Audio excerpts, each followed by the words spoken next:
Hello there, ASMR friends. Jonathan Briefcase and Logos in absentia. She's somewhere around freaking out over the rearrangement of the camera tonight. As you can hear, I'm not exactly whispering. I'm sort of talking in a soft indoor voice, and we will employ that technique for this episode, a very special episode, the long-awaited Ring episode. We'll see how far we get to it. I've done a Ring episode in the past and had to lock that up for reasons that at this point in time don't really matter. But I'm going to show you my rings and a few of my very special pieces of jewelry and more. We're drinking water tonight in Waterford Crystal.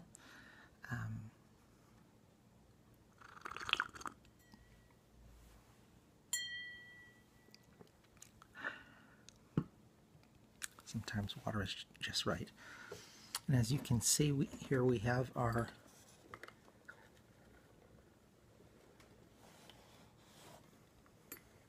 ring tower, where my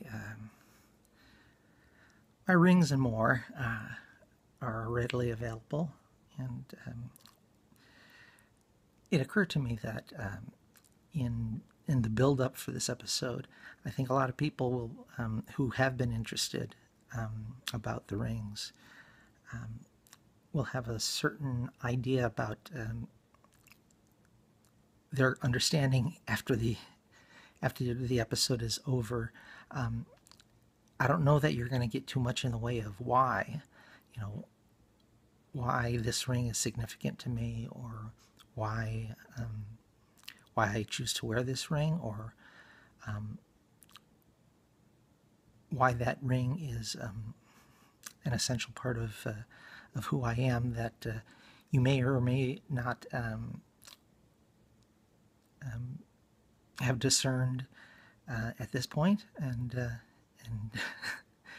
as with everyone, we'll never know everybody completely. But I'm glad you took an interest in this episode, so you'll probably just fall asleep from boredom. As I said, you're not going to get, I think, too much in the way of the why, because the why is constantly changing. It's like a ring itself. A ring, a circle of friends, can expand or contract depending on the conditions, on the how and the when. But the why the ring stays, or the circle stays together to expand or contract, usually has to do with the changing nature of the components that make up the ring. It's my sort of complicated way of saying there are things that I think will remain unexplained here, but I decided to show them to you and share what I can. And there's only a few things that I can't share, and we'll make that apparent.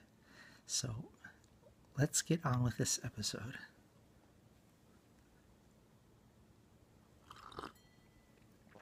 Okay, probably one of the most asked about rings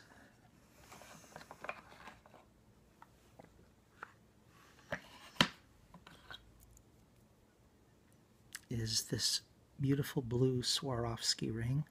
Look at just how it picks up the light. It's fine Swarovski crystal, sort of emulating a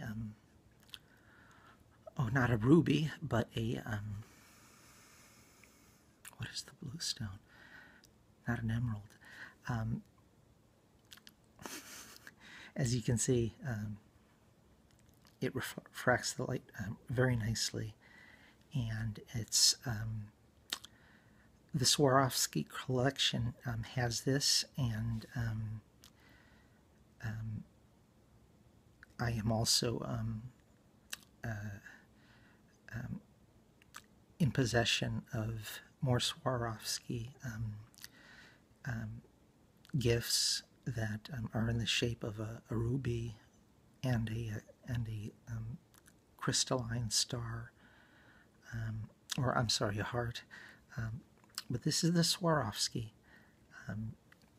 Now, the interesting thing about the Swarovski is I mentioned that this constituted a gift, and I have been asked by someone who has the right to ask this of me that I not show this ring again in public. So I won't be then doing that, but I just wanted you to know how special it was and is to me. So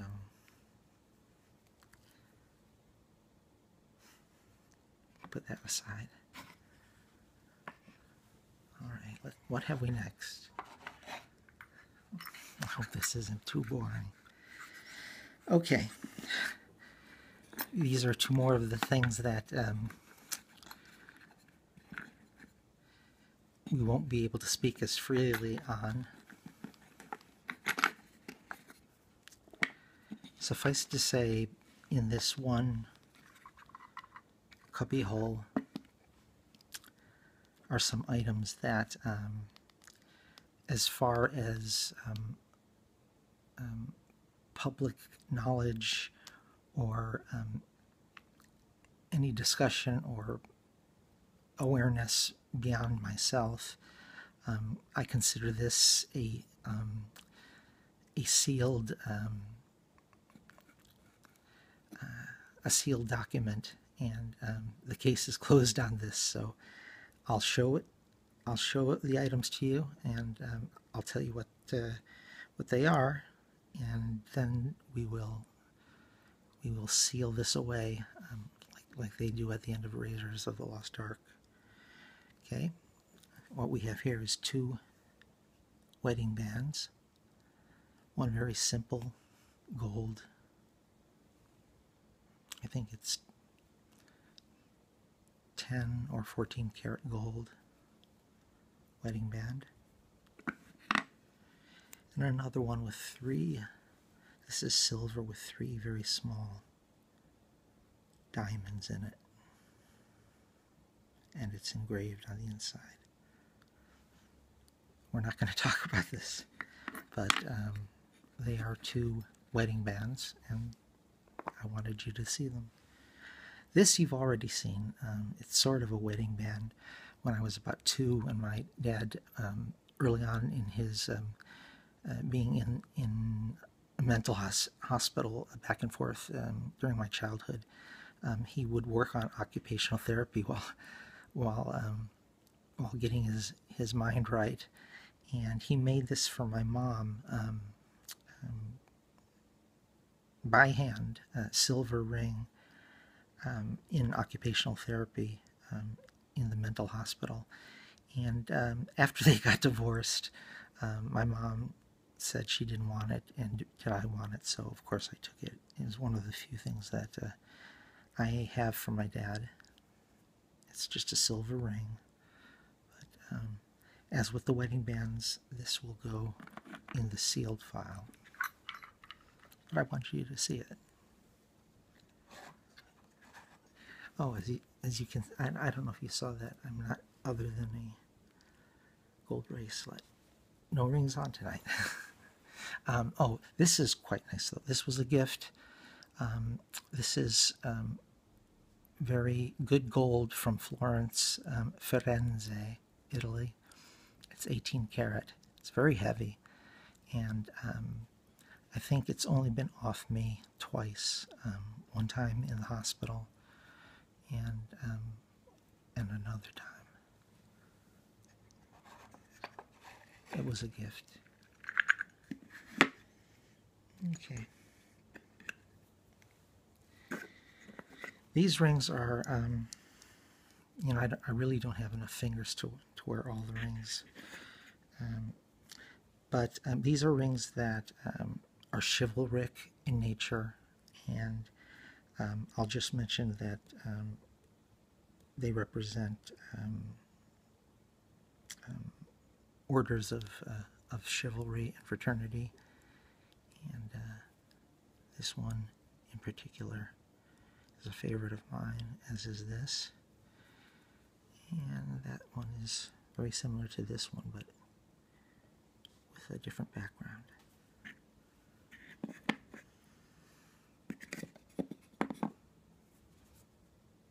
I think it's quite smart.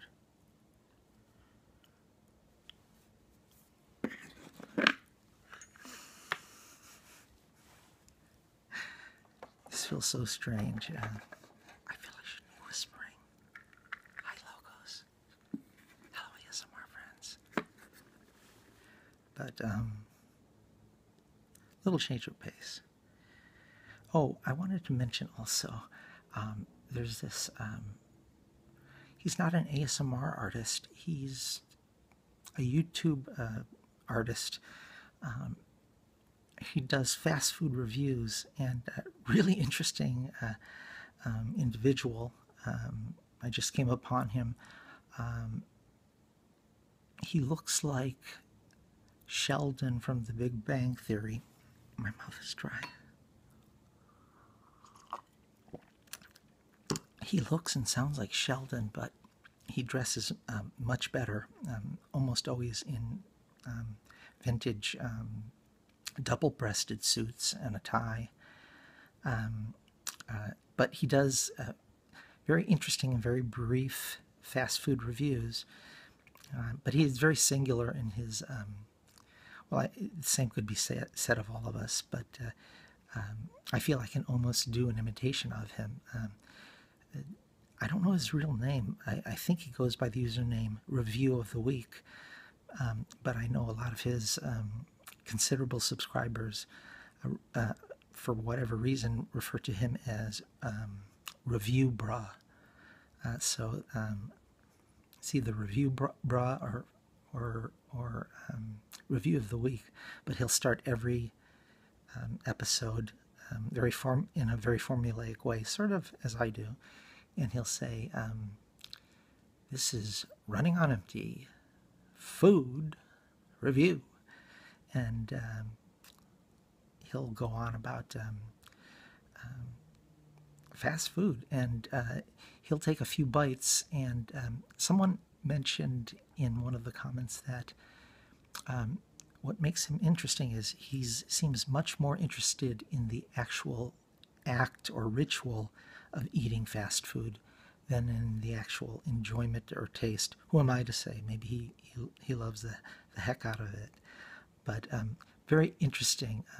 I think I subscribed to him, Review Bra, but he's like a very quirky, well-dressed Sheldon.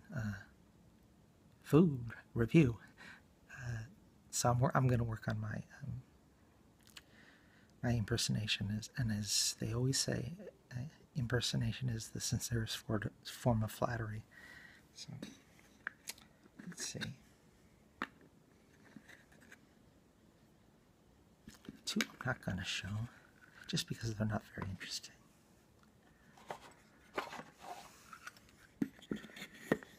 These are sort of my everyday rings.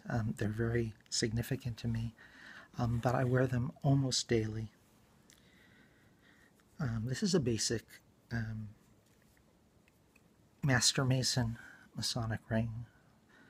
Some people always ask, do you wear it this way, or do you wear it with the working tools facing in the opposite direction? And there's plenty of different answers for that. Some say that worn in this way, the symbolism of the tools extends out towards where people benefit from it. And if worn in this direction, facing the person wearing the ring, it's more an inward process of understanding the symbolism. But this was one of my early first Masonic rings. I think it's onyx and a little bit of gold.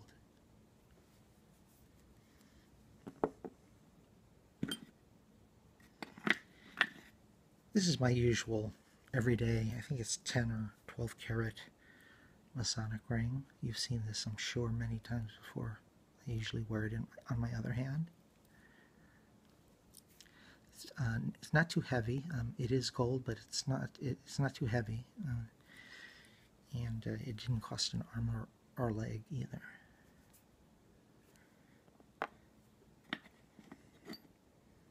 Okay. A lot of people have expressed interest in this ring. At first blush, what it looks like is either the Star of David, or what some refer to also as the Seal of Solomon, which is to say the two interlacing equilateral triangles. Hopefully you can see that. And it has symbolism, obviously, in Judaism, but so much more than that. This is a very heavy ring, and the image doesn't do it justice, but not only is there two interlaced triangles, which generally pointing up and downward symbolizes the four of the five basic elements: earth, air, fire, and water, two going in an upward direction, ascending, and two in a downward or descending. The Hermetic motto to think about at that point would be, as above, so below.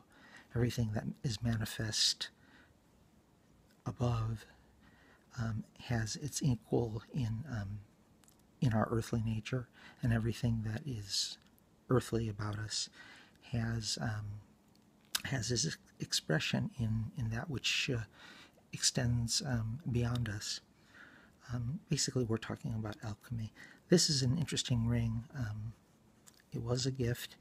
It's solid, I believe 18 karat gold, 18 or 22 karat, but it was either a Krugerrand or some actual piece of gold, cast gold.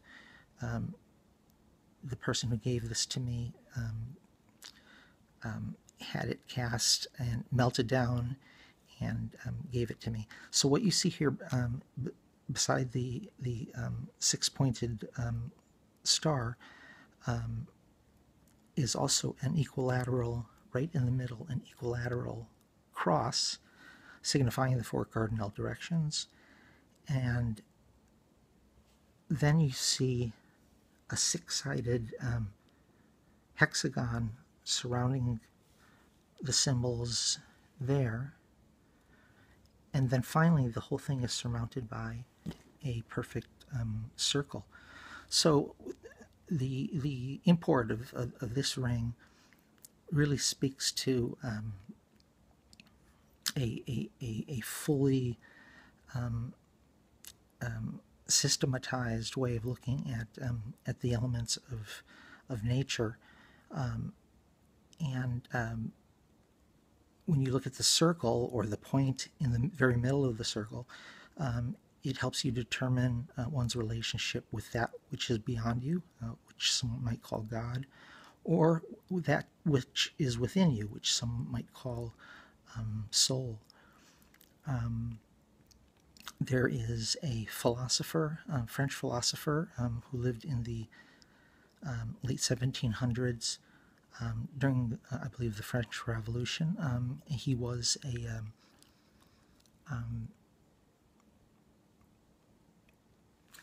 he had a title.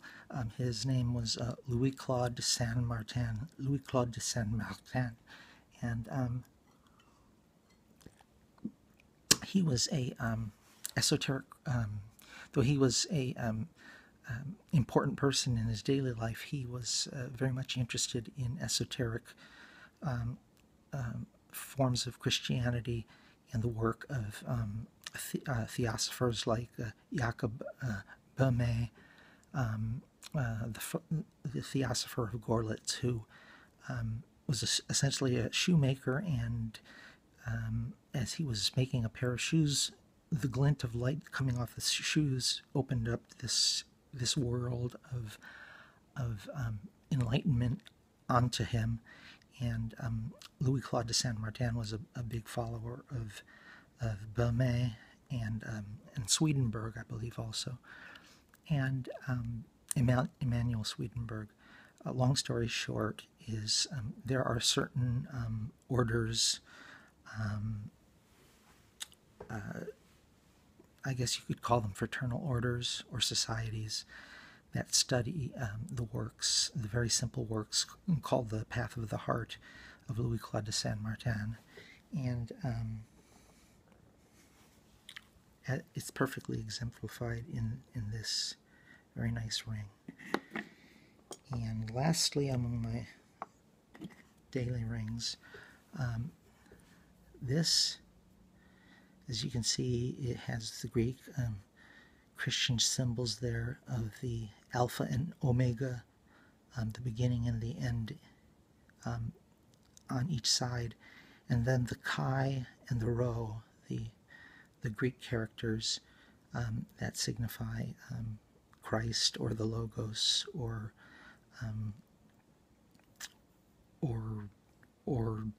divine light. It's a symbol, as I said, in Greek Christianity, but it's generally understood in these terms as a symbol of someone who is an ordained person in the clergy. And I think sometimes ordained deacons wear them, certainly ordained priests, and sometimes ordained bishops or consecrated bishops, though usually a bishop will have a much more spectacular signet ring as a bishop, but generally as sort of just an everyday type of symbol, it's popular among the ordained clergy. And I'm talking about Catholicism, whether it's traditional or esoteric.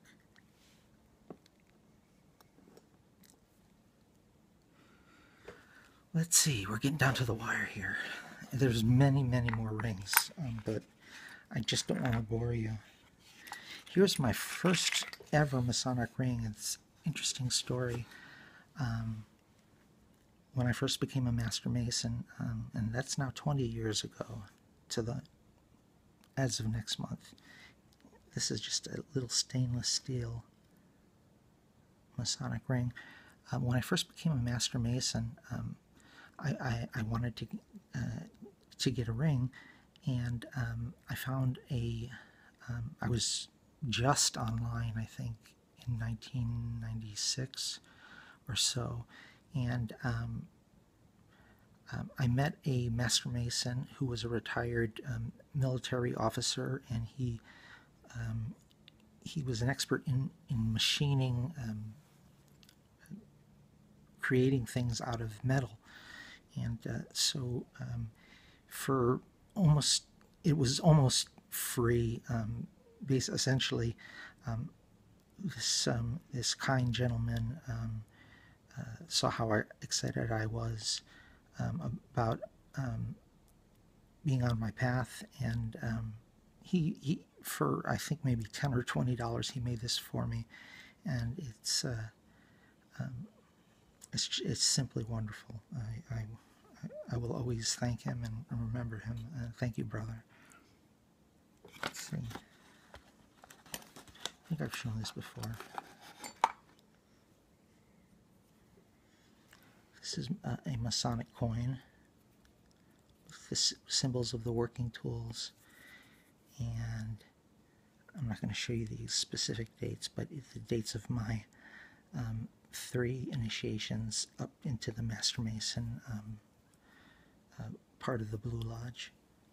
And let's see, what else can I show you? Oh, the rings are starting to pile up. Also, I meant to mention this. I used to wear a pinky ring, very, very fine gold and diamond pinky ring. It was about 2 carats, and it was worth about $4,000 or $5,000. And I lost it. It's in this house somewhere. I feel better knowing that even if I never find it again, it's somewhere in this house.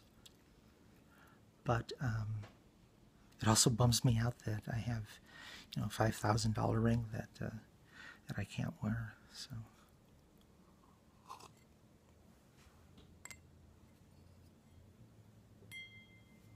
There we go. Are you getting sleepy? All right. On one of my trips to Paris, there's an area in the city of Paris called Sacré-Cœur. It's an elevated area, and it's got this famous church. And Sacré-Cœur is French for Sacred Heart, Sacred Heart of Jesus. And Cor Jesu Sacratissimum would be the Latin, the Sacred Heart of Jesus, or the Sacred Burning Heart. And I came upon this. It's a pectoral cross, usually worn during ordination. And I got this at Sacré-Cœur. It was a pretty penny, but it's a large pectoral cross, and it's usually worn as part of the vestments by a clergy. And in the back you can see in French, and in front the image of the Sacred Heart of Jesus. This is a very, very special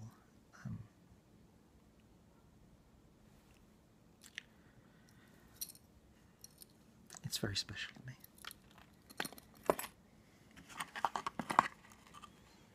This was as well a gift given by someone. This is the Jerusalem cross, which is a large cross with 4 crosses surrounding it. And there's I'm not sure if it's coral or what in the center. Again, a pectoral cross. A clergyman would wear this on the outside of his outer vestment, which is called a chasuble.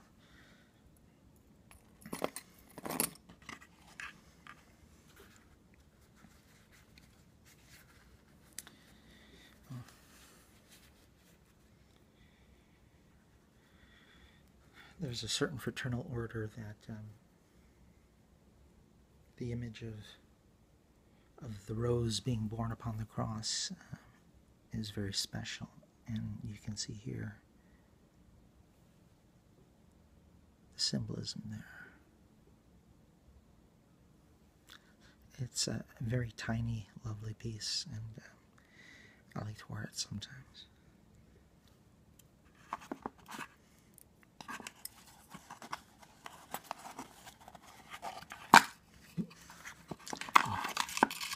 Finally, of these type crosses, this is a blessed for an ordination pectoral cross for use by a priest. And once again, on the outside of the outer vestment, the chasuble, one would wear that, and I thought this is quite lovely and beautiful. I think that is ivory in the center.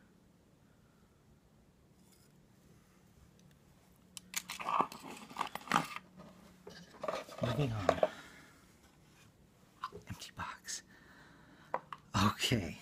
I think some of you were prepared for this, but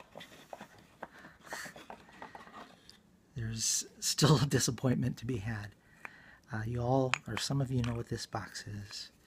I keep this box on the bottom layer, and there's a ring inside. And it's my version of the ring from the Lord of the Rings. Something very mysterious happened in Paris involving this ring, and I won't say it's a dangerous ring, but there is something about this ring that needs to be kept from the other rings that I use. How this came to be, involved a woman.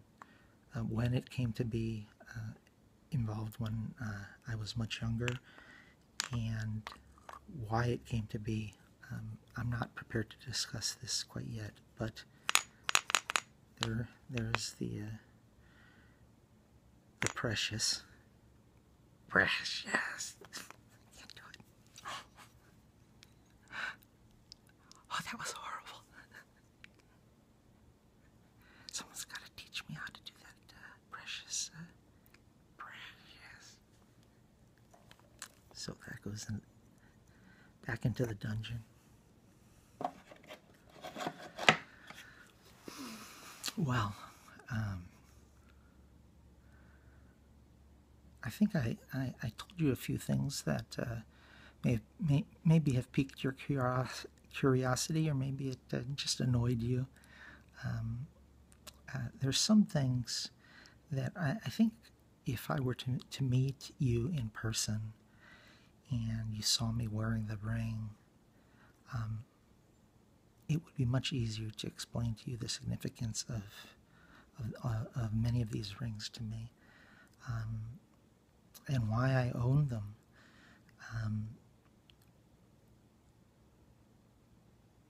From things that I no longer talk about to things that I may one day talk about. This has actually been, I hope it's been in some way restful or enjoyable to you, because it certainly has been to me. Just so darn thirsty. And we will be having a new subscriber appreciation very shortly. Today is today Friday? I think it's Friday. So sometime in the next couple of days, we'll have a full eating whispering video with Princess Logos in attendance, minding the chicken treats. Until then, this is Jonathan Briefcase with a bit of the ring episode. I hope it satisfied a little bit of your curiosity, and I find that speculation on certain things is much more exciting than just plain mundane knowledge. So, thanks, ASMR friends. Have a good night, and I'll see you very soon. Bye.